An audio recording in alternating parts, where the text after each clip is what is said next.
आज एक अच्छा खबर आप लोगों के लिए है।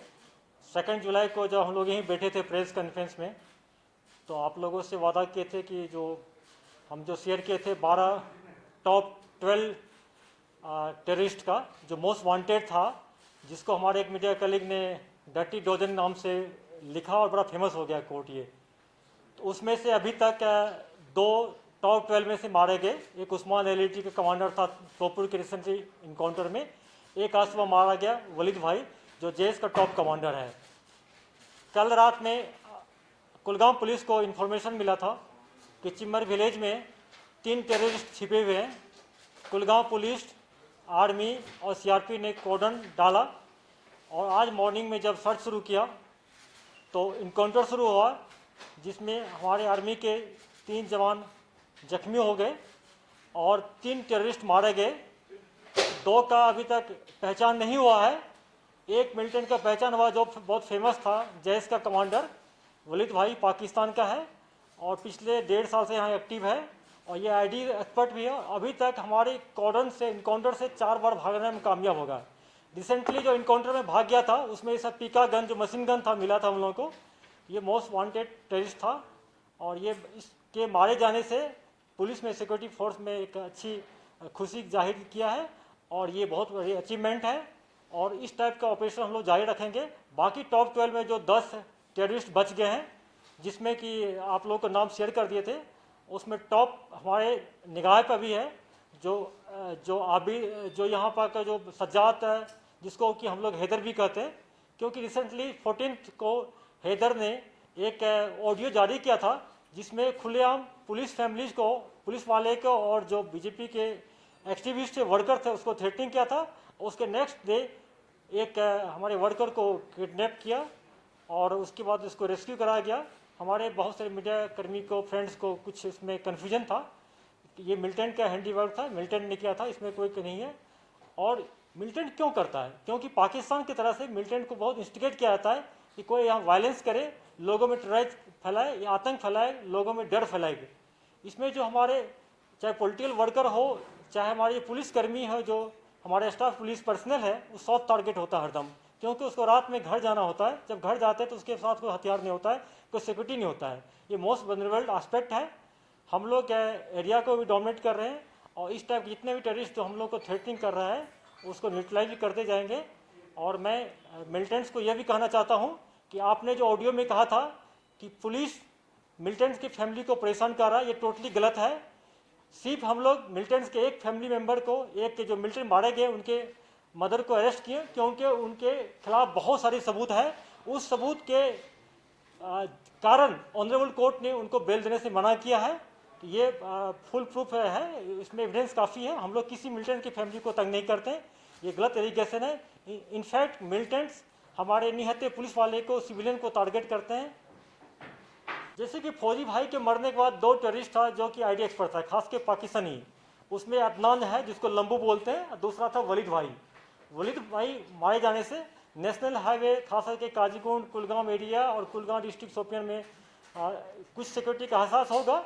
लेकिन जब तक लंबू है, जो पाकिस्तानी अदनान भी बोलते हैं, जब तक अदनान नहीं मारा जाएगा तब तक आईडी का थ्रेट बना रहेगा। ऑब्वियसली अभी भी नॉर्थ कश्मीर में जो टॉप कमांडर है, उसमें उस्मान के मारे जाने के बाद अभी जिसको सज्जाद या इलियास हैदर बोलते हैं, एलिटी के कमांडर है, क्योंकि लोकल मिलिटेंट है और उसको पूरा नेटवर्क का पूरा पता है, तो किसी को टारगेट करने में या सॉफ्ट टारगेट उसको पूरा पता है।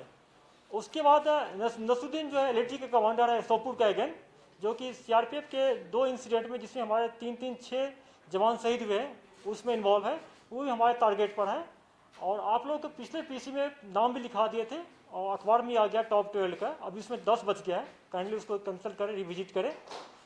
और जहाँ तक शिफ्ट करने की बात है, हम लोग फोकस कर रहे हैं। इसीलिए आप देखे होंगे कि पिछले कुछ वीक्स में सोपुर में ही 2 इनकाउंटर हुआ, जिसमें 3 मारा गया, फिर 3 मारा गया, 6 मिलिटेंट मारे गए वहाँ पर सोपुर एरिया में। हम लोग इन्फॉर्मेशन को जनरेट कर रहे हैं, ऑपरेशन लॉन्च करेंगे वहाँ। चूँकि नॉर्थ कश्मीर में मिलिटेंट का नंबर बहुत कम है और एरिया बहुत वास्ट है, उतना सिक्योरिटी फोर्स का वहाँ पर तादाद नहीं जितना कि साउथ कश्मीर में। सिक्योरिटी फोर्स का ग्रिड जो है, जिसको हम लोग कहते हैं आईएस ग्रिड बोलते हैं, CI ग्रिड, ये बहुत स्ट्रॉन्ग है साउथ कश्मीर में। हर एक 4-5 किलोमीटर एक कैंप हमारे हैं, तो मिलिटेंट को इंसर्कल करना, घेरना ईजी होता है। नॉर्थ कश्मीर में कैंप्स हमारे दूर दूर हैं।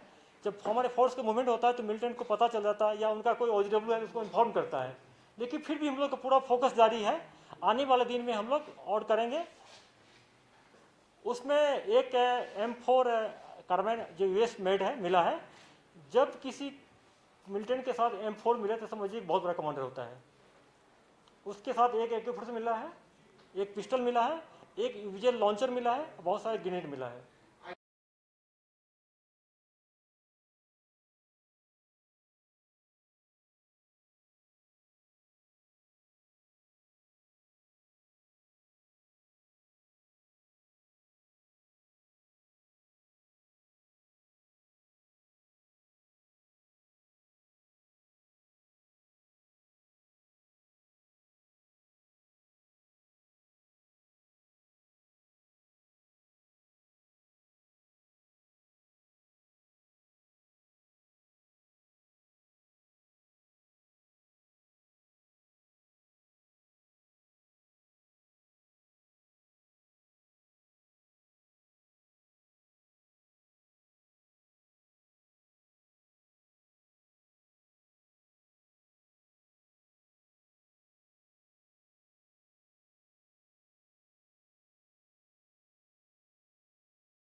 आज एक अच्छा खबर आप लोगों के लिए है। 2 जुलाई को जब हम लोग यहीं बैठे थे प्रेस कॉन्फ्रेंस में, तो आप लोगों से वादा किए थे कि जो शेयर किए थे 12 टॉप 12 टेररिस्ट का जो मोस्ट वांटेड था, जिसको हमारे एक मीडिया कलीग ने डर्टी डोजन नाम से लिखा और बड़ा फेमस हो गया कोर्ट ये। तो उसमें से अभी तक 2 टॉप 12 में से मारे गए। एक उस्मान LET का कमांडर था सोपुर के रिसेंटली इनकाउंटर में। एक आज सुबह मारा गया वलीद भाई, जो JS का टॉप कमांडर है। कल रात में कुलगाम पुलिस को इन्फॉर्मेशन मिला था कि चिम्मर विलेज में 3 टेररिस्ट छिपे हुए हैं। कुलगाम पुलिस, आर्मी और CRP ने कॉर्डन डाला, और आज मॉर्निंग में जब सर्च शुरू किया तो इनकाउंटर शुरू हुआ, जिसमें हमारे आर्मी के 3 जवान जख्मी हो गए और 3 टेररिस्ट मारे गए। 2 का अभी तक पहचान नहीं हुआ है। एक मिलिटेंट का पहचान हुआ जो बहुत फेमस था, JS का कमांडर वलीद भाई, पाकिस्तान का है और पिछले 1.5 साल से यहाँ एक्टिव है, और ये ID एक्सपर्ट भी है। अभी तक हमारे कॉर्डन से इनकाउंटर से 4 बार भागने में कामयाब होगा। रिसेंटली जो इनकाउंटर में भाग गया था उसमें ये सब पिका गन, जो मशीन गन था, मिला था हम लोगों को। ये मोस्ट वांटेड टेररिस्ट था, और ये इसके मारे जाने से पुलिस में, सिक्योरिटी फोर्स में एक अच्छी खुशी जाहिर किया है, और ये बहुत बड़ी अचीवमेंट है। और इस टाइप का ऑपरेशन हम लोग जारी रखेंगे। बाकी टॉप 12 में जो 10 टेररिस्ट बच गए हैं, जिसमें कि आप लोगों को नाम शेयर कर दिए थे, उसमें टॉप हमारे निगाह पर भी है जो यहाँ पर का जो सज्जाद है, जिसको कि हम लोग हैदर भी कहते हैं, क्योंकि रिसेंटली 14 को हैदर ने एक ऑडियो जारी किया था, जिसमें खुलेआम पुलिस फैमिलीज को, पुलिस वाले को और जो BJP के एक्टिविस्ट वर्कर थे उसको थ्रेटनिंग किया था। उसके नेक्स्ट डे एक हमारे वर्कर को किडनैप किया और उसके बाद उसको रेस्क्यू कराया गया। हमारे बहुत सारे मीडिया कर्मी को, फ्रेंड्स को कुछ इसमें कन्फ्यूजन था कि ये मिलिटेंट का हैंडीवर्क था, मिलिटेंट ने किया था, इसमें कोई नहीं है। और मिलिटेंट क्यों करता है? क्योंकि पाकिस्तान की तरह से मिलिटेंट को बहुत इंस्टिगेट किया जाता है कि कोई यहाँ वायलेंस करे, लोगों में टेररिज्म फैलाए या आतंक फैलाए, लोगों में डर फैलाए। इसमें जो हमारे चाहे पॉलिटिकल वर्कर हो, चाहे हमारे पुलिस कर्मी हो, जो हमारे स्टाफ पुलिस पर्सनल है, वो सॉफ्ट टारगेट होता है हरदम, क्योंकि उसको रात में घर जाना होता है। जब घर जाते हैं तो उसके साथ कोई हथियार नहीं होता है, कोई सिक्योरिटी नहीं होता है। ये मोस्ट वनरेबल एस्पेक्ट है। हम लोग एरिया को भी डोमिनेट कर रहे हैं और इस टाइप जितने भी टेररिस्ट जो हम लोग को थ्रेटनिंग कर रहा है उसको न्यूट्रलाइज भी करते जाएंगे। और मैं मिलिटेंट्स को यह भी कहना चाहता हूँ कि आपने जो ऑडियो में कहा था कि पुलिस मिलिटेंट्स की फैमिली को परेशान कर रहा है, ये टोटली गलत है। सिर्फ हम लोग मिलिटेंट्स के एक फैमिली मेंबर को, एक के जो मिलिटेंट मारे गए उनके मदर को अरेस्ट किए, क्योंकि उनके खिलाफ बहुत सारे सबूत है। उस सबूत के कारण ऑनरेबल कोर्ट ने उनको बेल देने से मना किया है। ये फुल प्रूफ है, इसमें एविडेंस काफ़ी है। हम लोग किसी मिलिटेंट की फैमिली को तंग नहीं करते, ये गलत एलिगेशन है। इनफैक्ट मिलिटेंट्स हमारे निहत्थे पुलिस वाले को, सिविलियन को टारगेट करते हैं। अगर आप लोग